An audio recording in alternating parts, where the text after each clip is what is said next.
I want to bring you on this message. God will. We're all work in progress. Why I'm telling this? Kasi naranasan ko yan eh. The Jomoldi Experience. What is up, guys? It's your Kuya Paz, and welcome back to our podcast, The Jomoldi Experience, TJX. Hello, hello, hello. Of course, we're back. And we are doing another episode for this month. Wow, nakakatatlong episode na tayo for this month alone, ha? Last Monday, we had our second episode with my wifey, and I enjoyed that episode dahil for the first time nagkaroon ng breakthrough. First time na magkaroon tayo ng guest. Nox guest! Wow, sikat yarn, di ba? Hindi. Masaya ako kasi nakapag-share kami ng tips. Actually, mga tips po na yun, konti pa lang yun. Siguro mas sisirin pa natin kung ano yung mga pwedeng makita pag nagpapakasal kayo or whatsoever. And by the way, today is March 27 and patapos na po ang March, mag-April na. Most of you here, you will be remembering or celebrating the finished work of Christ, or yung Passion Week is paparating na po. This Sunday will start the Passion Week. Araw ng Palaspas, di ba? Palm Sunday. And I'm so excited to celebrate and remember what Christ has done 2,000 years ago. Ngayon po, gusto ko lang mag-share. Di na ako magpaligoy-ligoy pa. Nakita nyo naman na yung title for sure. Medyo na-curious kayo. At kasi most of the pastors and leaders or maybe yung mga nagpa-podcast hindi binabanggat ito, no? Parang wag kang maging bobo. Sobrang radikal. In fact, kaya ako nag-come up dito sa title na to. I'm reading Proverbs. Nasa Proverbs 26 na ako ngayon. Kasi sinasabayan ko yung day eh. Though 26 ito, kahapon talagang ninamnam ko yung 25 kasi sobrang ganda. At ang title nun ay mga iba pang kasabihan ni Solomon. So, medyo na-late ako. Pero sasabayan ko na lang siya mamayang gabi yung 27. Kasi hindi ko pwedeng i-skip itong 26 eh. Sobrang ganda. You know what the title is? The title of chapter 26 sa Pinoy version, Huwag Maging Bobo. I'm reading Pinoy version and I'm enjoying reading Pinoy version kasi it really hits me hard. Harder. Yeah. Kanta yan. Bago ko basahin yung ESV, kasi I'm reading, my Bible version talaga is ESV. And then I also have NKJV, yung Maxwell Leadership Bible. So may mga notes doon about leadership. I'm reading that. I have Logos. Nakasubscribe kami sa Logos. Sa mga nag-aaral po, please check Logos. Sobrang ganda. Nandun na lahat. You don't have to open Google. Of course, sometimes. You don't have to open yung mga concordance or mga PC Bible na bagal magbukas. Pero maganda naman yung mga yan. But if you have Logos and even though you're not subscribing, pwede kang magbukas at mag-aral doon. Pero ang ganda talaga ng Logos. Please check that. So gusto kong magpasalamat kay Kuya Joe for introducing Logos. And now we're enjoying it tuwing nag-aaral kami. Meron ding AI doon, okay, to assist you. Pero I'm enjoying reading yung different, of course may mga ano dun eh. Ang gandang aralin kasi may mga lema, nandun talaga yung mga Greek words and terms and also yung mga context. So hindi ka na out of context. So you can exegete well when you're preparing a sermon. At hindi tayo tinatawanan, di ba? Kasi pastors need to study. Pastor needs to read a lot. We need to be wide readers because leaders are readers. Okay? So, balik na tayo doon. Yeah, I'm reading Pinoy version. And ESV talaga ang favorite kong version. Hindi siya malalim, hindi siya sobrang babaw. Just right lang siya. At also, I'm reading NKJV. I have here sa desk ko, 4 na version eh. May Tagalog, oo. May NKJV, ESV, and Pinoy version. Pero ang baseline na binabasa ko, para maintindihan ko, kasi some yung mga English translations, medyo hindi ko maintindihan kung yung ano nito. Pero syempre, native tayo ng Filipino, di ba? At yung Tagalog naintindihan talaga nating mabuti. Okay? Kaya pag binasa ko, bang, parang akong sinasabak-sabak. So yun na nga, Proverbs 26, binabasa ko ngayon. Ito yung devotion ko. And then right away, after kong basahin, sabi ko, teka, share ko ito. Share ko yung naaral ko. Share ko yung binigay sa akin ni Lord and mga reflections ko. And nag-outline ako ng konti. And then, inaral siya ng konti. Okay, gawin natin podcast ito kasi hindi ko pwedeng palagpasin ito. Ang tindi. Huwag maging bobo. Please, read this. Sisikmuraan kayo nito. Of course, not to condemn us, no?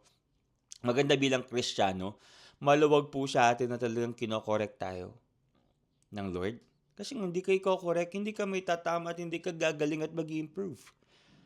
Okay? So, Proverbs 26. But, before I give you the G's of this chapter, let me give you the historical and literary context. Mahalaga po ang context when you're reading the Bible. You don't spiritualize, you don't literalize, okay? You don't, kasi minsan maraming sobrang nagiging allegorical na, or sobrang yung mga spiritual ginagawang literal, yung mga literal ginagawang spiritual, hindi po. 'Di ba? For example, feeding of the 5,000. Bakit 5,000? Siguro 5,000 ng mga ang maliligtas sa ganito. No. Nagpakain si Jesus ng 5,000 kasi nagugutom yung 5,000 period. Okay? But if you dig deep, 5,000 ba lang talaga yung pinakain ba? No. Meant pa lang 'yon. So, more or less, 15 to 20,000 na pinakain doon. So, minsan, yung mga literal, naging spiritual, which is hindi. Hindi po pwede yun. You need to study. Jeremiah 29:11, please. Read the context of that. Yes, there is principle from that, but don't forget to read the context. Diba? Bakit sinabi yun? Yung pangakong iyon. Para kanino yung pangakong yun? Kasi ang Bible po, the Bible is written for us but not to us. Okay? Pag sinabi natin for us, may prinsipyo na pwede nating hugutin, pero hindi talaga naka-address sa atin. Hindi tayo yung sinulatan nun. So that's why you have to know the context. Kanino sinulat, saan sinulat, bakit sinulat, ano yung background nun, kailan nangyari yun, saan setting yun. So, that's why criticizing the text is very important. So, Proverbs 20, ang dami na parang hermeneutics class na to, no? Hindi, kasi na-apply ko lang din yung mga tinuturo ko sa BDJ namin. Sa mga hindi pa po nag-attend ng BDJ, if you're here in Paniki, pwede po kayong mag-enroll. That's for free. If you want to learn and dig deep about the Bible and God's Word, and makilala si Kristo, please enroll. Okay. Proverbs 26. I want to give you the historical and literary context. Especially yung pong author nito at yung setting nito. Ang book po ng Proverbs is largely attributed kay Solomon. If you're going to read 1 Kings chapter 4 verse 32, he spoke, sabi doon, 3,000 words, and then he wrote 5,000 hymns or songs. Ang tindi, di ba? Wala, panis ang mga elevation dito, panis ang Hillsong dito, di ba? Kasi ang daming nasulat nito. Pero it's very important to remember that yung Proverbs 25 po hanggang 29, they were compiled later by the men of Hezekiah. Kasi nabasa ko kahapon yun eh. Sabi dito, ito po ang kasabihan ni Solomon na kinopya ng mga tauhan ni Hezekiah na hari ng Judah or Huda. So, ibig sabihin, Proverbs 25 and 29, there are collections of wisdom sayings na ginagamit po siya for teachings, for formation, and of course for leadership training. Ang Proverbs po, by the way, this is not a Stoic. Diba? Ang Stoic kasi magkaiba yan sa Stoicism and Christianism, magkaiba yan kasi minsan napaghahalo. Especially ang dami pong, punta kayo sa IG feed, mga reels, ang daming mga Stoicism na akala mo parang biblical at spiritual, but it's not. Christianity is not self-discipline. Christianity is not suppressing yourself. Na parang pag may kaaway ka, ayahan mo sila. No. Sabi ng Bible, love one another. Love your enemies. But of course, you have to be discerning doing that and having boundaries. Mahalaga po yun. But if you're going to read Proverbs po, no, I'm just giving you an overview so that you will understand the whole picture of Proverbs. The purpose of Proverbs is to know what? Wisdom and instruction. By the way, magkaiba po ang knowledge at saka wisdom. Knowledge, it is being acquired. They're being acquired. Okay? But wisdom comes from the Lord. You cannot find wisdom from universities, from YouTube, because wisdom is the right application of what you know. Number 2, to train in righteousness. Alam niyo po, habang binabasa ko ang Proverbs, I desire to be righteous. I just want to give you an example. Parang kahapon, nagda-drive ako. Dumaan ako at padaan ako at palabas ako ng kalsada. One way yun. Pero wala naman sumisita doon sa part na yun. Sabi ko, hindi. I will train myself to be righteous in a small, sa mga maliliit na bagay. Small steps, maliliit na bagay, and then I turned right, and then dumaan ako sa dapat daanan. Di ba? Kasi it reminds me of this. And of course, to fear the Lord. Di ba? Kung babasahin niyo po ang Bible, Proverbs 1:7, the fear of the Lord is the beginning of wisdom. Okay? Kapag wala kang fear ng Panginoon, no wisdom. So, Proverbs 26 is not random sayings. Dahil nasaktan si paring Solomon natin dahil nga, imagine mo ang asawa niya, no? Ang dami, parang 1,000 ang kanyang chicks. Diba? Dapat isa lang eh. Dadagdagan ng 3 0. Ano ba yan? But Proverbs 26 is not random sayings. This is actually for moral formation literature for God's covenant people. Okay? So, kung titignan nyo po yung literary structure ng Proverbs 26 has 3 dominant themes. Especially dito sa binasa ko kanina, hinati-hati ko siya. Number 1 is yung foolishness. From verse 1 through 12, it talks about foolishness. And then from 13 to 16, it talks about sluggard or lazy person. And then from 17 through 28, it talks about troublemaker or yung mga deceiver, yung mga boladas. So, this is very intentional. Na parang sinasabi po ni Solomon, kung gusto mong maging wise, iwasan mo tong 3 to. Iwasan mo maging bobo, iwasan mo maging tamad, iwasan mo maging buladas or maging chismosa. Now, speaking of Proverbs po, Proverbs has 31 chapters and it is enough to sustain you for the whole month. May sobra pa. Diba? Hindi naman lahat may 31, 30 or sometimes 28 or 29 lang. But Proverbs has 31 chapters and it is enough to sustain you for the whole month. So, kaya ako binabasa ko siya kasi pag yung feeling ko, kulang na kulang ako ng wisdom, Lord, turuan niyo ako, Lord, i-rebuke niyo ako, Lord, ituwid niyo ako. Proverbs is the key. Alright, so let's dive in. Kaya nang sabi ko po sa inyo, literary structure ng Proverbs 26 ay tatlong bagay. Kabobohan, katamaran, at destructive speech or yung chismis. Punta tayo doon sa kabobohan or in English, fool. Basahin po nyo yan, verse 1 through 12. Now, kung paaralin po natin dito, ano kayang ibig sabihin ng bobo? Kasi ang tindi talaga eh. Parang from 1 to 12, bawat linya may salitang bobo or foolishness. Now, kung aaralin niyo pong salitang fool sa Hebrew, ang ibig sabihin po nito is kesil. K-E-S-I-L, kasil. So if you're going to dig deep, it does not talk about intellectually stupid. Hindi yung hindi ka magaling mag-English, hindi mo alam yung math subject, hindi mo alam yung statistics, or hindi ka marunong mag-thesis.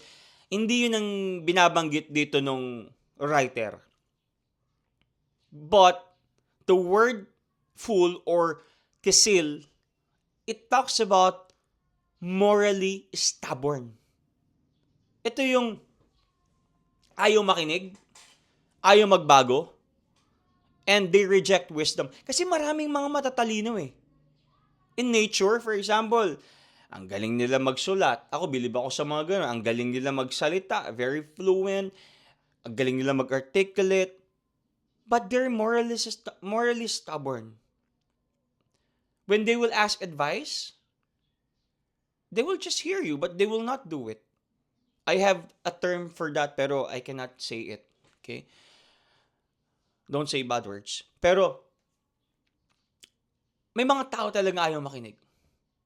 Ngayon, kapag hindi ka nakinig, and half-heartedly hearing those advices, hindi ka magbabago. Diba? Because you're rejecting wisdom. Tama ba ako doon?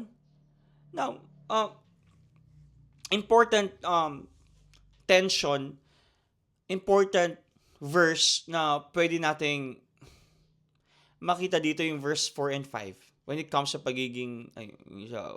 wag pagiging bobo. Sabi dito, wag mong patulan ang kabobohan ng taong di nag-iisip. Baka magaya ka sa kanya. Pag nagtanong ng taong di nag-iisip, sagutin mo ng kabobohan para hindi niya isiping matalino siya. So, there are two things. This is not contradiction, ha? This is situational wisdom. That's what wisdom does. May mga sitwasyon na kailangan mong manahimik. May mga sitwasyon na kailangan mong sumagot.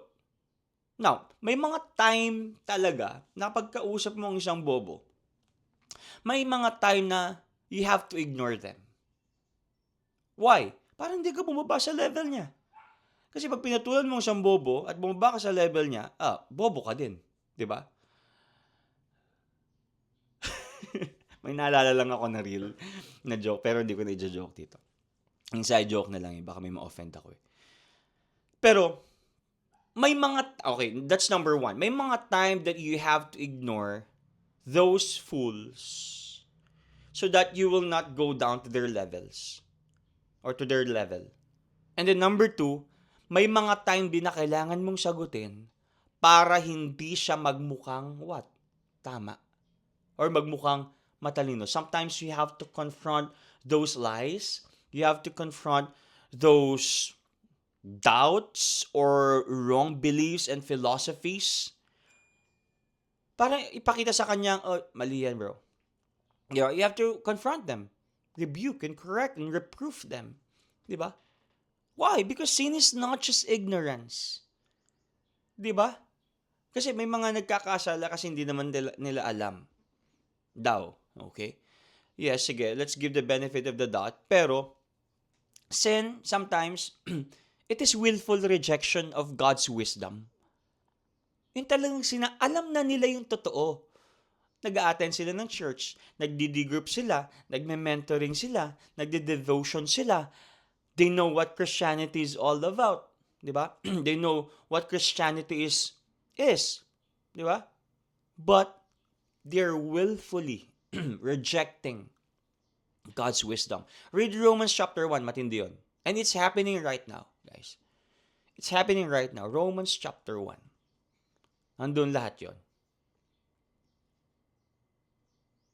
Now, kung babasahin niyo po ang Bible, even si Jesus was treated as a fool by the world. 1 Corinthians 1:18. Pero sa totoo lang, He is the wisdom of God incarnate. Sa mga ibang tao, during their time, the cross looks foolish. But the cross, it is the power of God. Jesus is the only way, the truth, and the life. He is life. And if you have Jesus, man, you have wisdom. So, mga kapatid, sa atin dito, reflect lang tayo. Please, iwasan natin maging bobo. Number 1 na isipin nyo, iwasan yung maging bobo. You have to listen. You have to know how to listen. And then, intentionally pursue righteousness, change. Ako, lately po, medyo tumatanda na po tayo. Nahuhaw ako sa wisdom. Nahuhaw ako sa, Lord, I need to be strategical. I need to be careful. Tumatanda na po ako. Ayoko na po yung pag naisip ko, gagawin ko agad. Let's go! No. That's why I always pray for wisdom. Knowledge, kaya natin yun kahit wala si Lord 'di ba?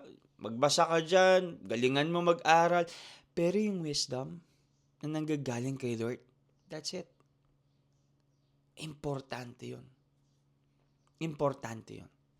That's 1, wag ka maging bobo.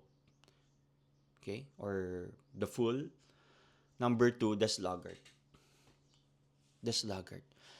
From verse 13 hanggang 16, it talks about a lazy person.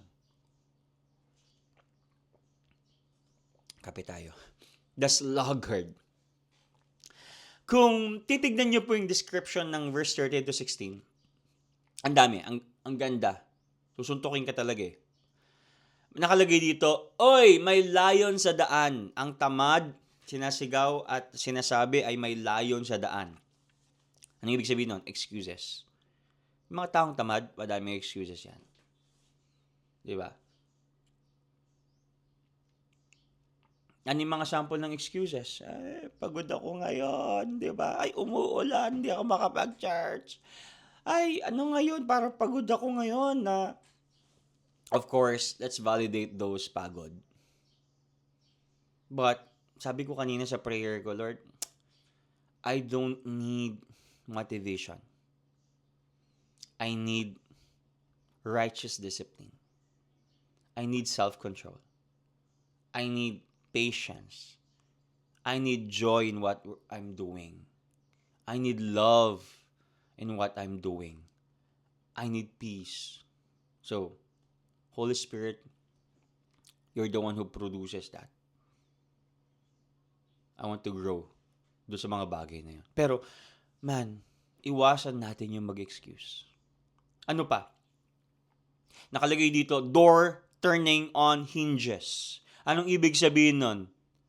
Ito po yung gumagalaw ka, pero walang progress. Alam niyo yung pintuan, may mga hinges yan yung mga bisagra. Bisagra is blackboard anong tawag doon? Basta may tawag doon sa Tagalog, I forgot the term. Hinges lang alam ko. Yung nagpapakapit doon sa door, minsan 4 yun or 3 para hindi siya malaglag at gumalaw siya. 'Di ba ang door, it is moving, pero walang progress, hindi siya umaalis. Parang ka nasa treadmill. Tumatakbo ka, pero wala kang napupuntahan. Okay? Parang ganun yung metaphor niya. And then, not just that, tamad mag-effort.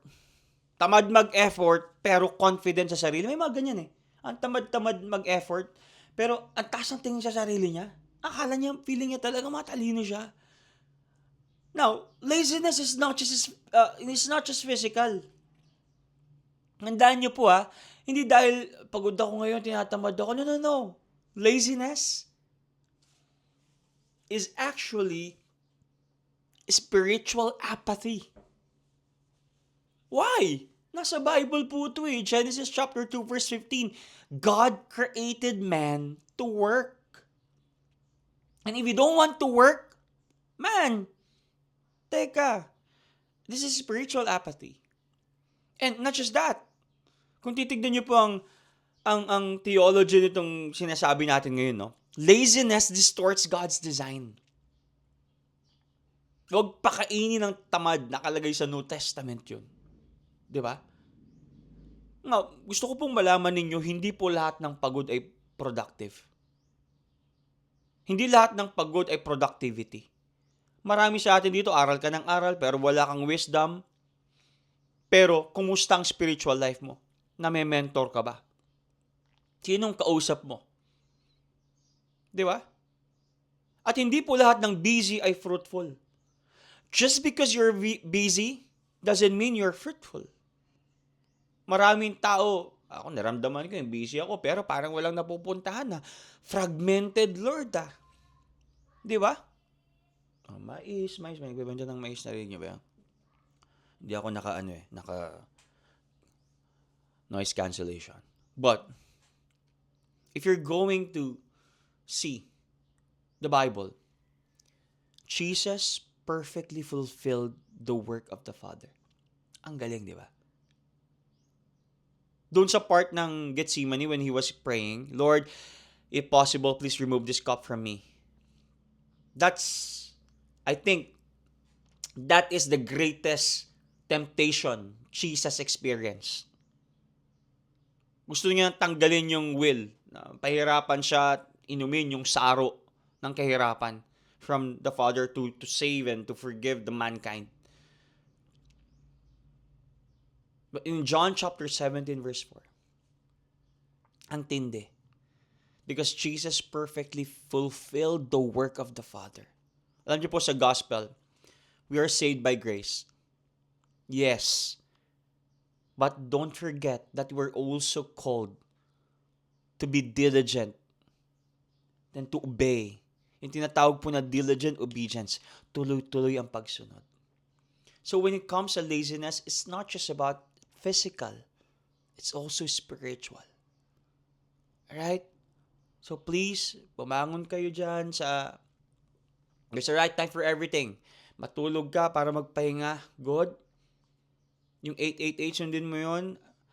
8 aral, 8 work, 8 tulog. Okay? And then, yung 8, makipag-socialize ka, hati-hatiin mo yun. Pagkain mo, pag-ayos ng sarili mo, whatever. Okay? Please. And lahat ng gagawin mo, hindi ko sinasabi maging balanced life kayo. Kasi pag sinabi natin balanced life, parang walang diin sa isang bagay. Balance in a way, pero bigyan mo ng priority ang Panginoon. Lahat ng ginagawa mo, work, pag-aaral, tulog, you do it for the glory of God. Because our first and ultimate priority is God. Period. And have discernment and wisdom, Lord, where should I spend? Or where should I spend my time? Give me wisdom. Okay, please, please. Tayo po kayo dyan sa kinaupuan ninyo. Galaw na kayo. Kung di mo i-start ngayon, kailan pa? And then last one from verse 27 hanggang 28, the troublemaker. Or yung pong mga buladas, yung mga chismosa, mga deceiver. Ang galing ng writer Kasi pinakita niya po yung mga characteristics dito. Meron daw yung mga nakikisaw-saw sa away, kahit hindi naman sila talaga yung inaaway. Tignan niyo yung verse 17. Basahin ko sa inyo. Ang nakikisali sa gulo ng iba, parang taong humihila sa tenga ng asong gala. Grabe ang tindi. May mga ganyan kasi. Di ba yung dami kong gustong sabihin sa part na to. Ang dami kong experience dito. Alam niyo po yun, ang daming mga nakikisaw-saw doon sa mga galit na hindi naman sila ang kagalit. No, parang narinig lang nila yung kwento but they did not hear the whole story. Tapos, nakisali sa pagpaparinig, nakisali sa pagtingin ng masama doon sa taong kagalit nung nagkwento sa kanyang galit daw sila or whatever. Hanggang naging grupo sila and then, pagdating ng reconciliation, yung dalawang nagkagalit, nagbati na. Pero ikaw, galit ka pa rin. At yung mga pinagkwentuhan, galit pa rin. Nadamay ka pa. Dinagdagan mo yung kagalit nung kakilala mong nagalit doon sa kagalit niya. Nagets siya ba yun? Please, huwag po kayo nakikisawsaw kapag may nakikigala. Huwag kayong, hanggat maaari, huwag kayong nakikiupo doon sa mga taong ang galing lakas manira. Please, please, man. Meron pa daw, verse 18 and 19, yung nagbibiro pero nakakasakit. Parang baliw na tumitira ng umaapoy na pana yung taong nanloloko sa kapwa tapos sasabihin, joke lang. Yes, those filthy jokes, filthy curse, or yung mga filthy na curse pa, no? Mga filthy words or yung curse, sometimes quoted sa joke. Ay, pangit naman ng buhok mo. De, joke lang. Pero you really mean it. Kaya somehow totoo yung words na jokes are half meant. Kasi quoted sa joke pero gusto mo talagang i-deliver sa kanya. And verse 20 to 22, gossip. Gossip what? Destroys relationships. Sobrang sarap ng chismis, lahat ng tao gusto yung kainin. Parang papakintab sa cheap na banga ang magandang salita na galing sa pusong masama. Wow! Naka-rhyme pa yun, ha? Naka-wordplay pa yun, ha? Tindi. Please. Ay, naiinis ako sa mga tao. Just most. Please. Stop gossiping. Verse 23 to 25. Ito naman daw yung mga smooth talker pero merong evil heart. Basahin natin lahat para maganda. Parang pampakintab sa cheap na banga ang magandang salita na galing sa pusong masama. Ang taong plastic, magandang sinasabi pero sa puso ay may tinatagong galit. Masarap siyang pakinggan pero wag kang maniwala kasi puro kasamaan lang ang nasa puso niya. This section is about the power of words. Why? Luke 6:45. Read it. Words reveal the heart.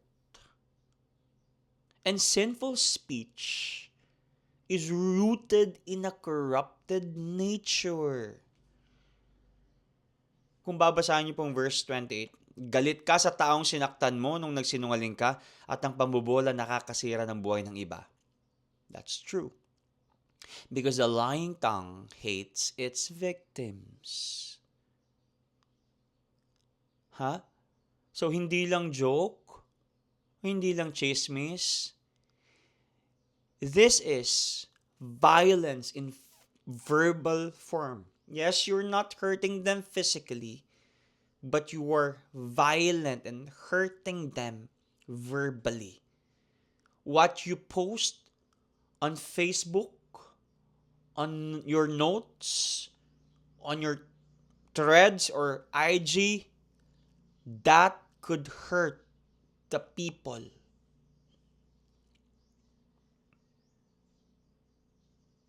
Tignan mo, bakit si Lord, ang ginamit na word is word sa John 1:1 or logos? Because word is very powerful. Jesus is the word. In the beginning was the Word, and the Word was God, and the Word was with God, and the Word was God. Jesus is the Word. Ang humanity, they use words to destroy. Tama? But Christ, look at this, ang ganda. Si Kristo, ang Panginoon, He uses His Word to what? To redeem, to restore, to give life. Sana ganun din po tayo. Ginamit niya ang kanyang mga salita so that we will be restored. And as my conclusion ho, no? Let's wrap this up. Dami kong gustong sabihin pero I have to end this para at least 30 minutes lang tayo. Lahat po tayo may traces nito. Lahat po tayo may ebidensya nito. Na meron tayo nito. May foolishness tayo, may laziness tayo, meron tayong mga buladas and sinful speech. But the gospel tells us, Jesus died for fools. Alright? Kagaya natin. Jesus died for mga tamad. Jesus died for mga buladas and gossipers like us. But, always remember this. Jesus transforms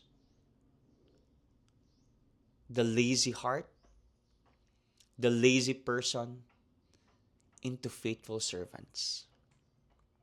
Jesus can redeem our speech and give us a new heart. He is the best cardiologist.